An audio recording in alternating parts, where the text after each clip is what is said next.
What cause? The cause of suffering tribulation, of not knowing their faith, of not knowing how they stand concerning the faith, of knowing what can happen, or what could happen.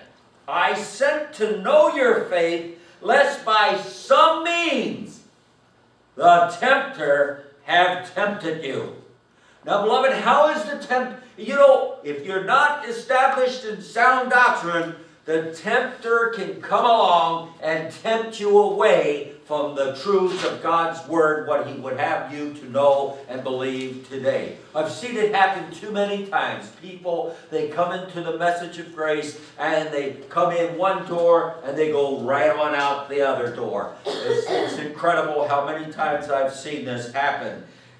They get caught up in the here and now. You know something, beloved? People do not want to suffer. People do not want to endure. People do not want to be patient.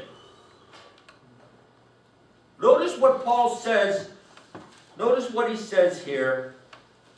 Chapter 1. 1 Thessalonians chapter 1. We just read 7 and 8. Now let me read you verse 9 and 10. For they themselves show of us what manner of entering in we had unto you, and how ye turned to God from idols to serve the living and true God, and what? And to wait. See that? You see that little word? Nobody wants to wait anymore. They want their pie in the sky right now. They want their cake and eat it right now. They want their health and wealth right now.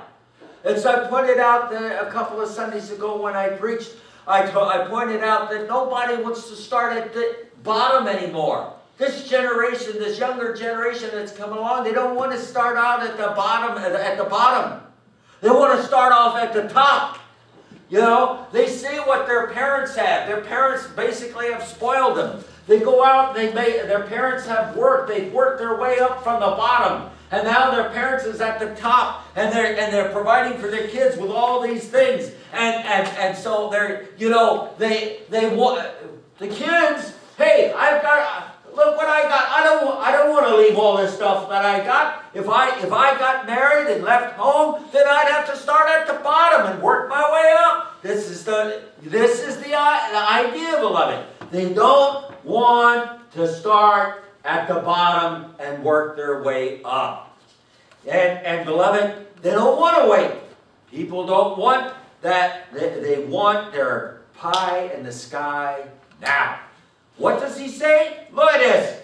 Verse 10, and to wait for his Son from heaven, whom he raised from the dead. There's the assurity of our hope, beloved. The resurrection.